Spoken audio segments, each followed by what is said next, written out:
Right, so I'm just pulling a few last minute things together, getting my race vest packed up for today's long run. Should be a challenging effort today, and it looks like we might get some very interesting weather out there. Hence why I'm bringing my waterproof jacket. I'm going to give you an update on how my training's going. I'm also going to answer a few questions along the way, and if you're running the Arc of Attrition, then a big section of today's run is actually going to be on the Arc route. So you'll also get a sort of insight into what maybe the conditions will be underfoot if you're taking on that race. So I'm going to finish packing and we'll see you guys out there.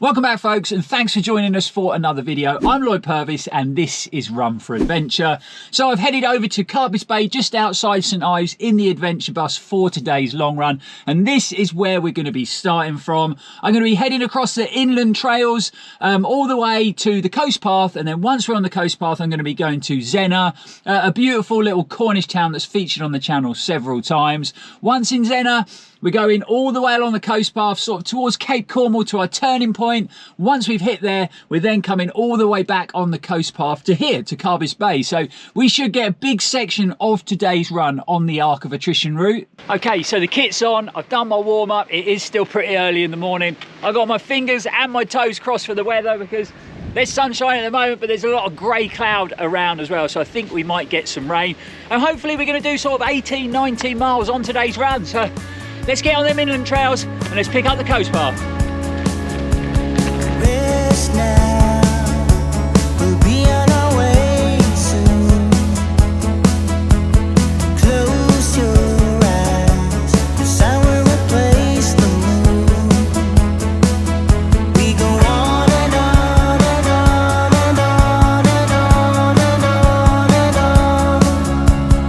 On and on and on and on and on and on and on.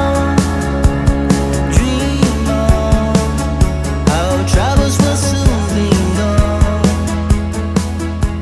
Okay, so we have made it to the first sort of big climb of the run, Rosewall Hill. Don't get me wrong, it's not the Alps or anything, but it does go on a bit. It's quite steep. And look, I got gloves on.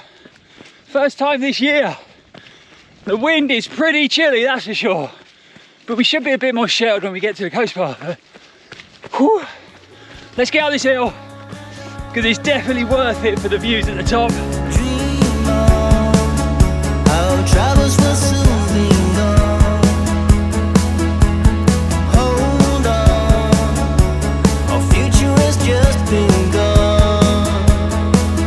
We go on and on and on and on and on. So that is the first climb ticked off.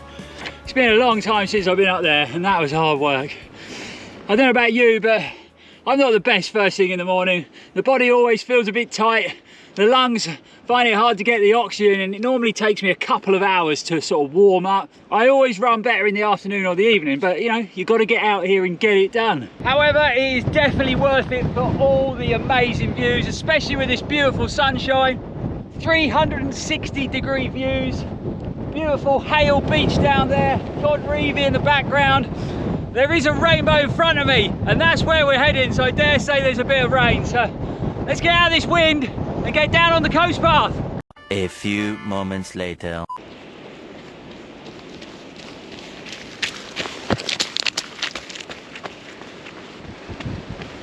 Okay, sorry about the footage blackout there, but I was right about that rainbow. The weather changed just after I spoke to you last.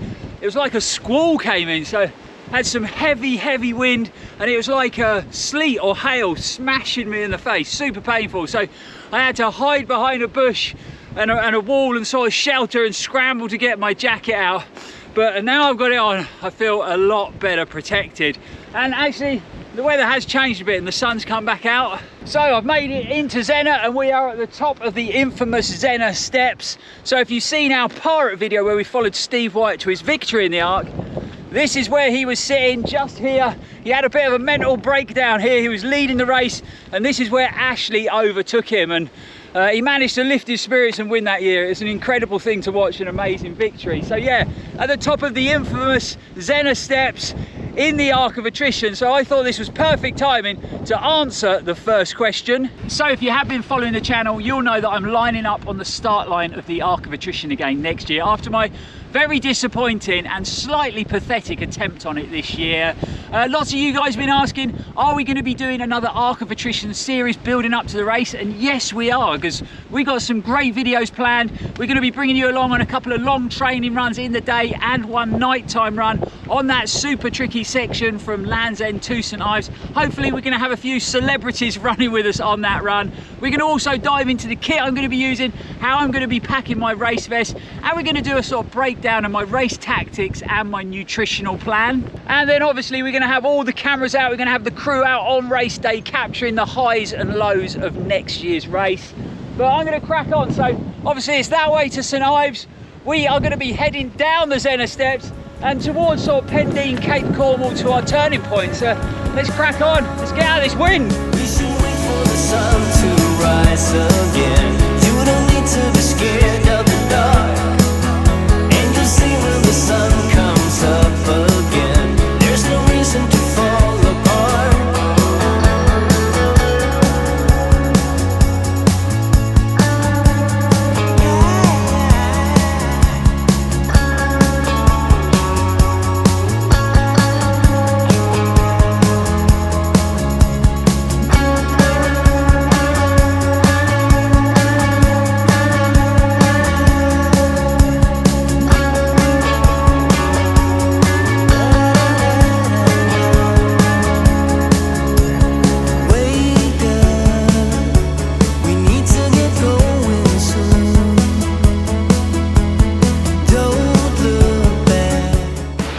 Okay, we have made it to the turning point already.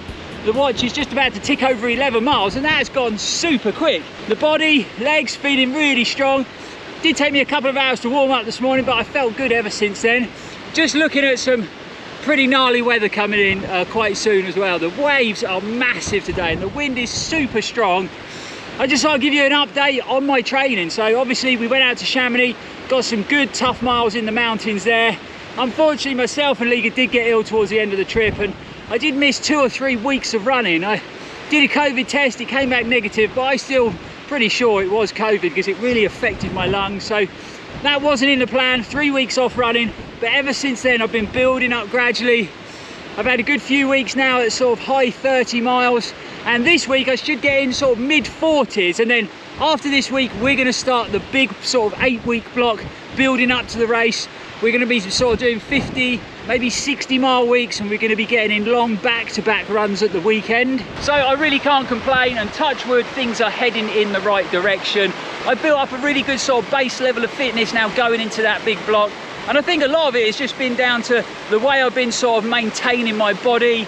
Lots of foam rolling, lots of sports massage therapy every other week, and you know, my body's not 100%, that calf issue is still there, but I'm just learning how to deal with it correctly. I've been using the massage gun pretty much every day to keep that calf nice and loose, and that is the perfect segue into today's video sponsor, Bob and Brad. So if you have been following the channel, then you'll know I've definitely had my ups and downs over the last few years when it comes to niggles and injuries. So sort of looking after and maintaining my body has become extremely important. So before and after every run, I've come up with this little sort of body maintenance routine and it seems to be working really well. I tend to start off with the foam roller. So I'll start rolling the lower leg muscles, so the calves, getting into the shins as well. And then I'm going to work my way up the body, hamstrings, quads and the abductors. Once I'm finished with the roller, I'm going to grab my Bob and Brad massage gun and I'm going to follow a similar routine. So I tend to start off with the soles of both feet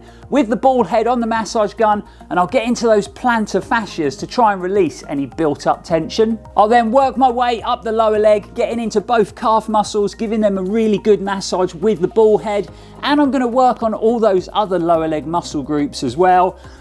I find that the pointed head from Bob and Brad is perfect for getting into all those nooks and crannies, and it really gives all the areas that I struggle with a good massage. And then finally, I'll switch back to the ball head. I'll get into those glutes, turning the massage gun up to its maximum setting so that I can get in nice and deep to those big muscle groups and give them a really thorough massage. And then again, using that same ball head, I'll get into my glutes just to relieve any tension that's built up throughout the week with training miles, just so it doesn't lead to any bigger issues. I really have found with this routine in place and a regular fortnightly visit to my brilliant sports massage therapist, Kate Skipper, it really has allowed me to get back to being more consistent with my training. And we all know that that is super important when it comes to our running. It's stopped all those little niggles leading to bigger issues, or even worse, turning into serious injuries. So if you'd like a quality massage gun in your pre or post run routine, then I definitely recommend checking out the Bob and Brad website.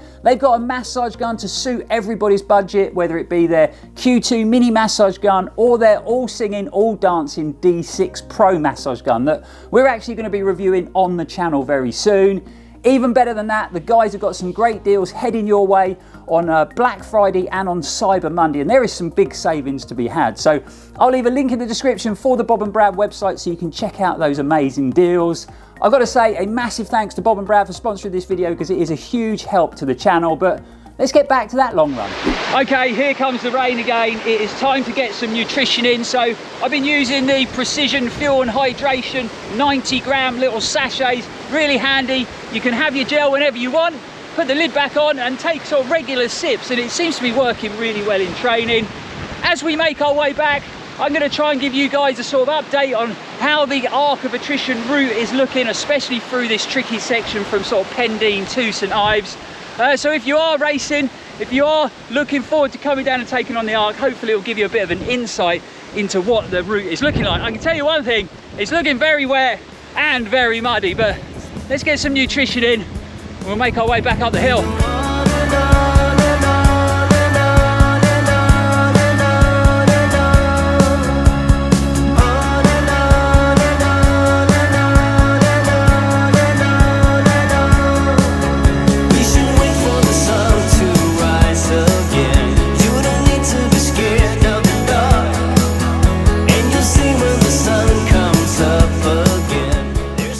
Okay, course update time. So you can probably see from some of the footage there that it is really wet and muddy out here on the route. Lots of boggy sections of mud, lots of slippery, wet rocks, but also whenever we've had a lot of rain down here in Cornwall, it tends to turn a lot of the trails into rivers. So you can see here, this is a perfect example. I'm walking up this hill and it is gushing with water, and I've come across several of these today. So without a doubt, you are going to be getting your feet wet and muddy on this year's Arc of Attrition, because I don't think it's going to improve between now and the end of January. The good thing is it does keep your trail shoes nice and clean, so that's a bonus. But this situation leads me perfectly into question number 2. A really common question on the channel is, you know, Lloyd, should I get the non-GoreTex or the GoreTex version of this shoe? Or what do I think on GoreTex trail shoes? And the answer is, I'm not that much of a fan, if I'm honest. Now, I know they do work in certain situations. If you're running in really cold weather through the snow, they'll keep your feet nice and toasty warm and dry. Or if you're just splashing through puddles. But when you're running on trails like this in the winter, the system is flawed, it just doesn't work.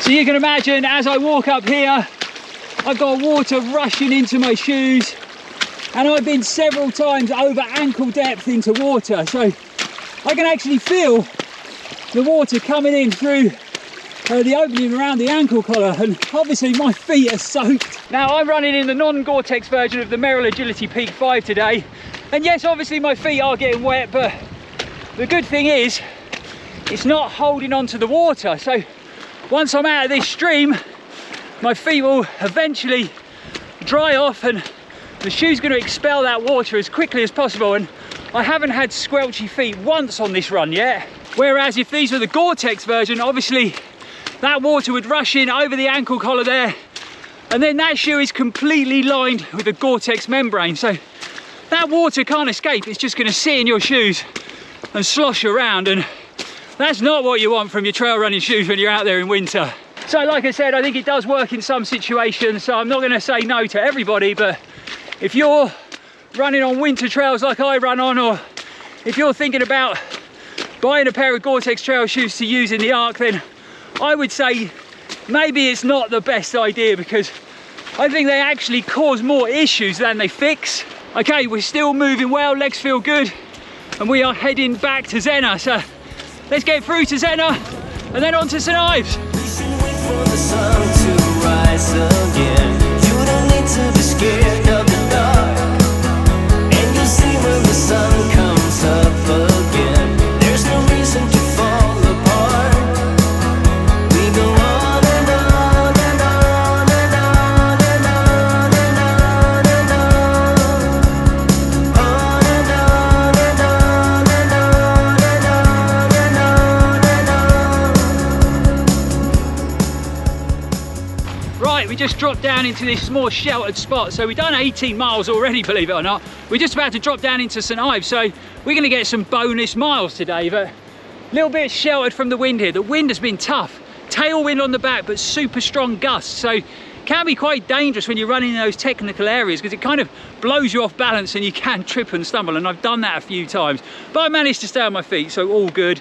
So I'm going to answer the last question of the long run, and it is, and I've actually had quite a few comments and a few emails about this, are we going to be getting the black Run4Adventure caps back in stock soon? I'm happy to say yes we are. So I actually placed an order a couple of weeks ago, so we should have them soon. They should be in the merch store in time for Christmas. So if you're looking for a present for the runner in your life who follows the channel, they'd make a great gift idea. We got lots of other stuff available as well. Cool multi-wraps, really nice soft cotton t-shirts and hoodies, and we've got the Run4Adventure technical short sleeve tee. So definitely worth going along and checking out the Run4Adventure merch store. I'll leave a link in the description below. But yeah, we will have the black caps back in stock very soon. I've got some clouds gathering behind me, so we're gonna head into St Ives and we're gonna get this run done, but I don't think we're gonna outrun that rain, so we're gonna get wet again. This now, we'll be on our way soon. Close your eyes, the sun will replace the moon. We go on and on and on and on and on and on and on.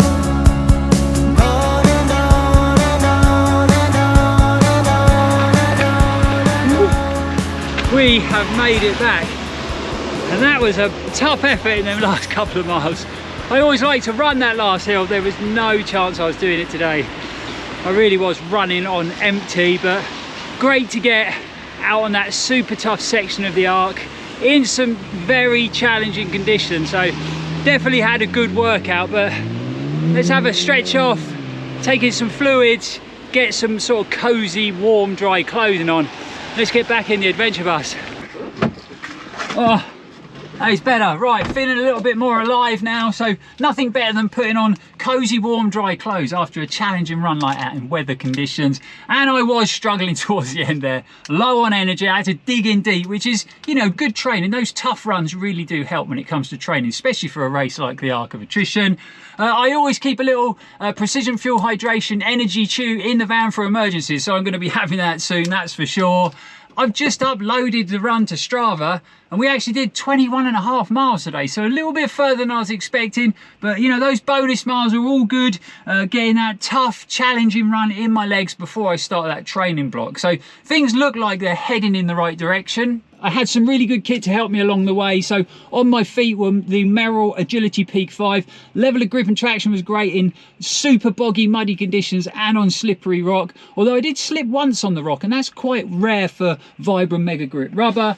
I was also wearing my Ron Hill GoreTex Shake Dry jacket. Haven't worn it for a while, forgotten how good it was. Great levels of protection, but super breathable, so I didn't overheat in the conditions either. Unfortunately, I don't make it anymore, and I think that's down to durability issues when it comes to the Shake Dry fabric. I've had mine for, what, 3 years now, and Mine looks as good as new, so I think a lot of that durability comes down to how you look after it. And I always hand wash mine. It's never seen a washing machine. But really hope you enjoyed coming out on today's run. I hope some of those questions that we answered have been helpful, and if you are running the Arc, I hope it was good to see some of that challenging route and maybe give you an insight into the type of underfoot conditions that you can expect in the race. But like I said, if you have enjoyed it, don't forget to like, comment, share and subscribe. We'll be back on the channel very soon. Keep your eyes peeled for that new Arc of Attrition series coming soon. But as always guys, thanks for watching and stay safe and keep on running. So if you follow the channel, you'll know that I'm lining up on the start line again next year, and I've been asked several times lately, am I going to be doing another sort of Arc of Attrition? Bloody wind!